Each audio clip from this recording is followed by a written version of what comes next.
IT job కోసం try చేస్తున్నారా? Coding tutor లో ట్రైనింగ్ తో పాటు stipend and 100% job guarantee.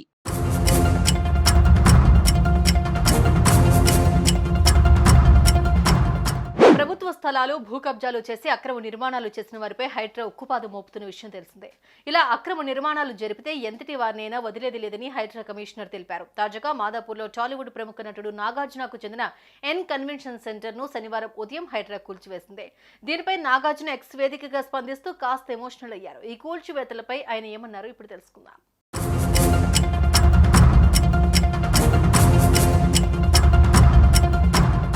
Stay ఆర్డర్లు, కోర్టు కేసులకు విరుద్ధంగా ఎన్ కన్వెన్షన్ కు సంబంధించి కూల్చివేతలు చేపట్టడం బాధాకరం.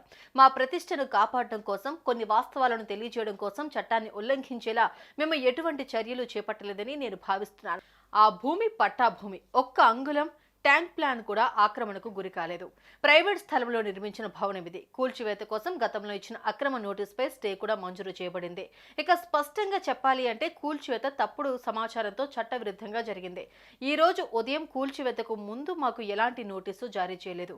కేసు కోర్టులో ఉన్నప్పుడు ఇలా చేయడం సరికాదు. చట్టాన్ని గౌరవించే పౌరుడిగా కోర్టు నాకు వ్యతిరేకంగా తీర్పునిస్తే కూల్చివేతలను నేనే నిర్వహించి ఉండేవాడిని.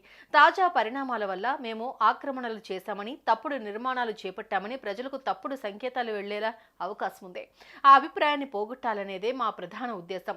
అధికారులు చేసిన ఈ చట్ట విరుద్ధ చర్యలకు వ్యతిరేకంగా మేము న్యాయస్థానాన్ని ఆశ్రయిస్తాం. అక్కడ మాకు న్యాయం జరుగుతుందని ఆశిస్తున్నాను అంటూ నాగార్జున ఎక్స్ లో రాసుకొచ్చారు. ఇక నాగార్జున తదుపరి నిర్ణయం ఎలా ఉండబోతుందో చూడాలి మరి. సుమన్ టీవీలో మీ పర్సనల్ అండ్ బిజినెస్ ప్రమోషన్స్ కోసం కింది నెంబర్కి కాంటాక్ట్ చేయండి.